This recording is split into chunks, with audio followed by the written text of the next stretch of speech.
Ultraman, Japan's resident kaiju killer and a noble match for Godzilla himself.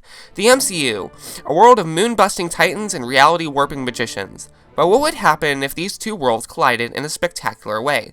What if I told you that having a 50-meter hero on their side wouldn't end as well as you think? The loss of Thor, the death of Bucky, and a threat worse than Thanos looms on the horizon. Want to see how it plays out? Let's dive in. Before I get started, I should establish exactly what this crossover means and how it's going down. Like the MCU, the Ultraman series takes place in a variety of universes. For this video, I have decided to place the MCU in the universe of the Showa-era Ultraman. For those who don't know, this universe starts off its Ultra Saga with Ultraman in 1966, and includes Ultraman, Zophie, Ultra 7, Ultraman Jack, Ultraman Ace, Ultraman Taro, Ultraman Leo, Ultraman Astra, Ultraman 80, Ultrawoman Yulian, Ultraman Z Earth, Ultraman Mabius, and Ultraman Hikari. That sounds like a lot, and it really is, but you don't have to keep track of them all, as only a few will become essential. The important thing to note is that this universe first comes in contact with Ultraman in 1966, and has sporadic contact with the Ultra race all the way until 2007. With that established, let's get started. This video will cover the MCU chronologically from Captain America to Endgame, and as such will be quite extensive, so it is very likely that I'll make this a multi-part series. With that out of the way, let's get started. Chronologically, Captain America, the First Avenger, comes first on the timeline, but since this film takes place before 1966, the date of Ultraman's arrival on Earth, nothing would be different. Captain America would still be frozen in an icicle for half a century as Ultraman continues to rack up wins in a now occupied Japan. Next, we have Captain Marvel, set in 1995. This one is certainly more interesting as the Ultramen would certainly be on guard against the Kree invasion, but which side would they fall on? It is likely they would be fully aware of the war going on between the Kree and the Skrull, and also aware that the Skrull were the victimized party, and that the Kree were serial conquerors, so they would most likely side with the Skrull, and see the Kree as a threat to human autonomy. This means that the Ultramen would be coming into conflict with Captain Marvel, Kara Danvers, who still believes in the Kree cause. What would be the outcome? Well, at this point in the story, Kara has come nowhere near to unlocking her full power, while any of the Ultramen at this point would have experienced fighting aliens and kaiju of all varieties, and they would have a clear strength advantage as well, so Kara isn't coming on top in this fight. What does that mean for Kara? Well, if you look at any Ultraman show, especially one from that era, you should know that few of an Ultraman's battles end with the bad guy's surrender, or survival for that matter, so it doesn't look good for Kara. There is a chance that an Ultraman might recognize that she is a human and have some measure of mercy, but it is far more likely that Ultraman would see her as any other alien invader and shoot to kill, bringing a tragic end to this potential superhero, killed fighting a battle she didn't fully understand. Now, this may seem to put the Avengers at an incredible disadvantage when it comes Thanos time, but remember that Ultraman is no slouch in the power department himself, so he could potentially carry where Kara Danvers left off. Now we arrive to Iron Man, our favorite techmonger turned hero of justice. In this scenario, Earth would have been under near constant attack from kaiju since 1966.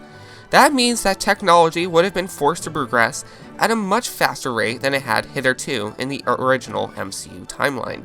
Well, what does that mean for this techmonger?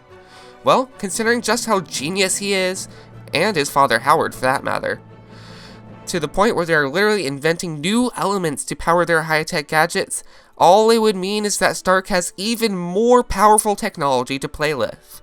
The story would progress the same, and Tony would still be kidnapped by terrorists, this time to build even stronger weapons. He would escape in a haphazardly made suit of tetanus, and repent of his warmongering ways and stop making weapons, instead choosing to make for himself a suit of armor with which to carry out his sense of justice.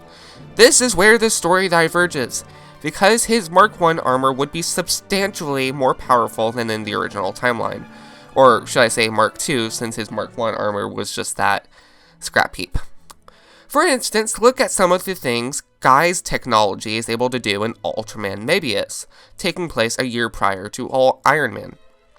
Utilizing reverse-engineered alien technology in the form of Meteor, they are able to produce tornadoes from a fighter jet strong enough to lift kaiju thousands of tons heavy, and using their blasters, they're able to produce kaiju cages and other similar technology.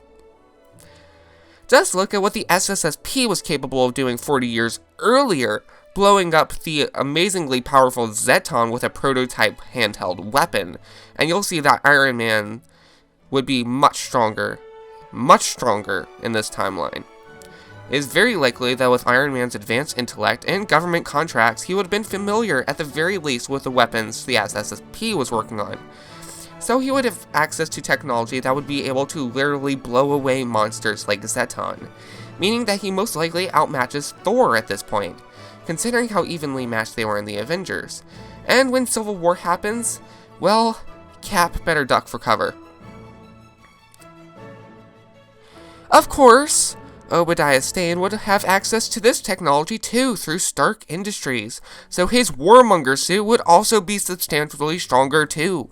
He would still likely go after the arc reactor that Tony made, as even in this high-tech world, any such small, clean energy generator would be incredibly valuable. So that part of the story doesn't change. What does change is how much damage they do to the city in their fight, which would be a dramatic amount considering how much better firepower they have access to. Maybe enough to rival what happened to New York in 2012 with the Avengers. Remember, at this point, Iron Man has not joined S.H.I.E.L.D., and the Avengers has not been formed, so Iron Man does not have an advocate in the form of Nick Fury, or even as good an excuse as an alien invasion, so the government would definitely try to take that tech out of Tony's hands. I mean, if they were already trying to get their hands on his suit in Iron Man 2, they certainly would now, and with an even more increased effort, now that it is 100 times stronger. Knowing this, and knowing how much trouble he would be in for the damage to the city, I don't think Tony Stark would reveal his identity in this scenario. That means that, indirectly speaking, if Ultraman existed in the MCU, there would be no iconic "I am Iron Man" line, and people wouldn't even know who Iron Man was. This is probably to Stark's benefit though, as every time someone took advantage of knowing who Iron Man was would never happen now. For instance, Whiplash would never target him because he would not know that Tony Stark was the man behind the suit, and his vendetta was against the Starks, not Iron Man. This means he wouldn't have helped Justin Hammer, so nothing would have come of Justin Hammer's plotting and scheming. Rhodey may still have stolen the prototype Iron Man suit and become War Machine for the government, but I doubt he would have sold out Tony. So other than Rhodey becoming War Machine, Iron Man having to fix his arc reactor so he doesn't die, and Nick Fury trying to recruit him into the Avengers Initiative, because of course he would still know who Iron Man was, he's a master spy after all, Iron Man 2 doesn't really happen. Well, what about the Hulk? Well, even though this is set in the modern era, nothing changes here, just like in Captain America: The First Avenger.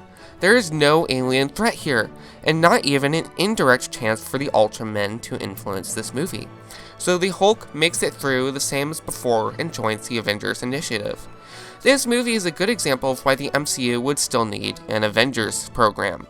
Ultramen aren't omniscient and probably wouldn't be aware of earthbound villains like Abomination, and they may not interfere with strictly human affairs, even if they were aware. So humans still need their human superheroes too. Well, what about Thor?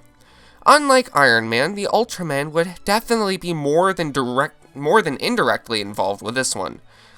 For instance, they would have established early on that Thor has no intent of invading Earth, and likely wouldn't be aware that he had tried to wipe out the entire Jotun race just a few days earlier, and wouldn't have taken any vengeance on him for that. They would have definitely taken care of that metal thing Loki sent down, meaning Thor wouldn't have had the chance to sacrifice himself for his friends and earn back his worthiness. At the very least, he wouldn't have become worthy at this moment, so would he have ever? As I don't really see another opportunity to do so anytime soon, I'll just leave it at that. Thor is not worthy anymore. That means that, while Iron Man has become substantially stronger, the Avengers have also lost one of its stronger members, so everything kind of balances out now. Because Thor does not regain his power, and because the Ultramen wouldn't be aware of Loki's true motivation, he would be unhindered in the absolute annihilation of Jotunheim. So in this case, Ultraman's involvement indirectly caused a calamity. Perhaps this is why they only appear when they deem it absolutely necessary, and always prompt the humans to fight their own battles to the best of their ability, without relying on the Ultramen. For the Ultramen would likely be aware that their interference with other species would and could often have unforeseen consequences. Now we arrive to the first Avengers movie at the end of Phase 1. Ultraman would undoubtedly help the Avengers against the Chitauri invasion, which would make it go much smoother than it did in the main timeline, in spite of the loss of Thor. During the fight, Ultraman would see how strong humans have truly grown, and a glimmer of hope emerges from within that perhaps, just maybe, humans don't need him anymore, and they can stand on their own 2 feet. Leaving the Earth to the Avengers, Ultraman goes back to the Land of Light, until such a time as Earth may need him again.